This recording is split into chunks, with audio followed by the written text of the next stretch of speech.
Hi, and welcome to this week's episode of Money with Alpha. Today, I wanted to talk about a topic, a little bit more of a human topic around money, and it's things we've all experienced. And it's around procrastination, but also thinking that the way we are with money is us, and there's a certain degree of, oh, I can't talk about it, when in fact, pretty much all of us feel one of these things about money at some point in time. And I'm going to go through a few different areas of why we procrastinate, because I've been doing a lot of procrastinating myself lately. Not necessarily about money, but about some other things. And I sort of, when I think about it, like, why do we procrastinate? And I've usually got a really clean house when I'm procrastinating, because I will find anything else to do. I'll even clean the bathroom and the toilet rather than do the thing that I'm trying to avoid doing. And I don't know if you do this. I think everybody does this to a certain extent when there's something sort of that we perceive to be uncomfortable. And then around money as well, there's all these stories that we tell ourselves and beliefs we have around it that we get to the point where we feel like we've built it up in our minds to such a degree we think we're the only ones who feel this way, and that if anybody really sees us, they're going to think badly of us, they're going to judge us. So we try to sort of like hide it even more, and then it becomes even worse because then the guilt kicks in, and then, oh my goodness, it just becomes this cycle. So I'm going to like talk about it today, bring it out there, because we all procrastinate. And even to be honest, sometimes to do with money and bills and things. And I was just like, oh, I gotta have a conversation about that. Or, just trying to like switch providers. I was like, oh, if I don't want to do that because some people will sort of think something of me. I don't, there's so many stories that we tell ourselves. So I'm going to kind of go into the way I think the reasons are in terms of why we procrastinate when it comes to actually dealing with our money. And these are ones that I can relate to all of them. And I'm sure you can probably relate to at least a few of them. And I won't be alone on my little, procrastination bubble. But the first one is feeling judged. And I remember back in my 20s when I'd built up some credit card debt, and I had watched my mum do this when I was growing up, and I had sworn I would never be in the same position, and there I was. So of course there was a lot of self-judgment going on there because I was like, I can't believe I've gotten myself in this position. I should know better, right? That should word really, really cuts when you're doing the judging thing. And so we don't really want to talk about it or do something about it because we think others are going to judge us when in fact it's self-judgment. Hardly anybody else would even notice. Like this was such a defining moment for me in relation to my relationship with money. And yet I don't think anybody else really knew about it. I don't even know if I mentioned it to my mother, who at the time was probably still trying to go through her own money journey too. But I just remember I was like, I just have to deal with this. And it's like, yeah, I just need to sweep it under the rug so that it never comes out again. But there was always a little bit of that fear kind of there about either being discovered or doing it again or all of those things. So judgment is a big part of why we tend to procrastinate because we just don't want to be faced with that because then we know it'll just feel worse. Well, at least I did anyway. So that was the first one. And then the second one was feeling like you're going to have to do without something. Like the amount of times people are like, but I love my daily coffee. And I don't know why we've picked coffee as like the daily thing that some people think they have to do without in order to somehow feel like they're better with money. I was like, you don't need to do without your daily coffee. You can even, eat out and get takeout and do the thing. It's just how much of it you do, how often, and also what it is that you actually are aiming for in your life. Like if that's sort of your just the only thing you do, like you don't really do much else that costs a lot of money, but having something else like that, like having some takeout every now and then, even if it's like twice a week, but that's your thing, then that's the thing you need to make sure you keep, not the thing that you've got to get rid of. I'm sure there's other things there that can be gotten rid of or that you could sort of do without or renegotiate, or change a phone plan, and there you go. Like even if you do that, then you've managed to find the money to help keep your the takeout that you want, or the coffee, the daily coffee, or whatever it happens to be.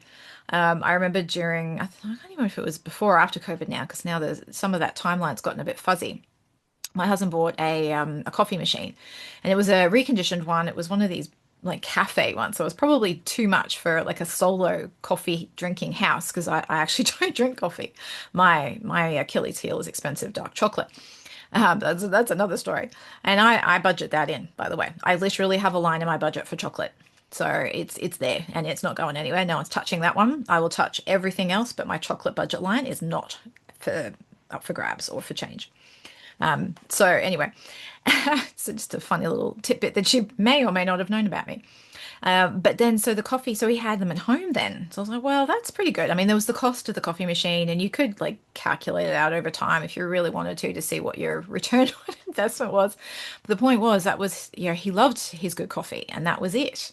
So you have to figure out a way to make those things work. So it's not about doing without. It's about doing with and figuring out how to make that with work. And even with things like takeout, because this is one of the big expenses that I often see that people have, that they underestimate the financial impact that it actually has. And I was like, well, from a health perspective, is that even really the best thing for you? If you wanted to actually live a slightly healthier life than eating takeout twice a week is probably not the best idea. So you start to look at it from a different angle. So it's no longer about money. It then becomes about your health and what it is that you want to achieve in that part of your life too. Because we're not just all about the money. We're so many multifaceted as humans, and there's so many different areas of our lives that have to factor into our decisions as well. So that's the second one, is the whole perception about doing without. And then there's the perception that it's hard, that managing money and changing our habits around money and confronting our stories and beliefs, like all these are really heavy words, like confronting, perceived difficulty, like hard, like let's just try and change the vernacular, change the conversation. Remove any of those really heavy words, take should out of the vocabulary, and start to kind of go, okay, well, how can I make this as simple as possible? Which is why I do what I do, and to make things simple when it comes to money. It's not complex. It's just, let's look at some basics. Let's try and figure out, if we look at things holistically, what is going on. But then also, what is it that you want from life? What kind of lifestyle do you want? Do you want the multiple investment properties and building the portfolios and watching, your capital grow and the share market? Like, do you want that, or are you comfortable with just your house, that you have some superannuation, you've got some savings, that when you retire, you want to keep things, sort of small. You might want to do a bit of travel. You might want to get a caravan. Like, just thinking about, the now, the future, and possibly also retirement if you want to look that far ahead too. And it might not be that far away. So it really depends. What do you want to do? And not just what does society expect? What do all the statistics say? Like, what is it that you really want to do? And having lost my father recently really made it painfully obvious to me that we have a limited amount of time in this life. So making the most of it and actually being intentional and not cutting things out that you want, not judging yourself for things that don't need to be that harshly judged, like making things harder than they need to be. Let's try and like enjoy life. Make sure that whatever it is you're doing in a way that brings you joy, that you're not putting too many things off. Like, how do you fund the things that you really love to do? What is it that you really love to do? Tap into that, because so much of our day is just driven by routine. It's doing this and doing this, da da da da da da, the next thing, and then before you know it, another year's gone. You're like, oh, wow, what happened to that time? Your kids are off to school, they're off to university. I was talking to one of my business coach of mine this morning, and both of her sons are looking at going overseas to study. I thought, oh my gosh, like that would, and then I was like, well, you're gonna move over there too, because it's where she's from originally. And so I thought, oh my goodness, so just really, really take all the time you can to enjoy your family, your friends, your life. Time is precious. So making things harder is not the answer. Let's look at ways to make them simpler and easier.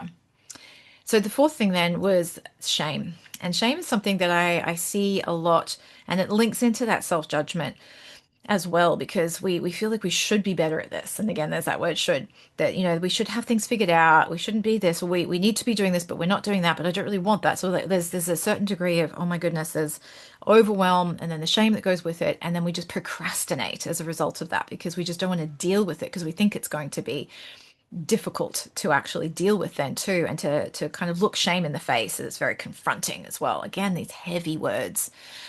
So let's just try and be kinder to ourselves. Even if there is a little, you can acknowledge the concept of perhaps there is a bit of shame or guilt there, and just go, you know what? I'm going to like wrap you in a like nice little cotton wool ball and pop you over there. And then I might talk to you so that you're not like in me, you're out of me, and I'm having a conversation with you and going, you know what? You're not really serving me. Not really helping me get where I need to go. You're weighing down my mindset and my energy, and I don't really want that because I want to feel lighter, joyous, happier, being able to figure out what brings me joy.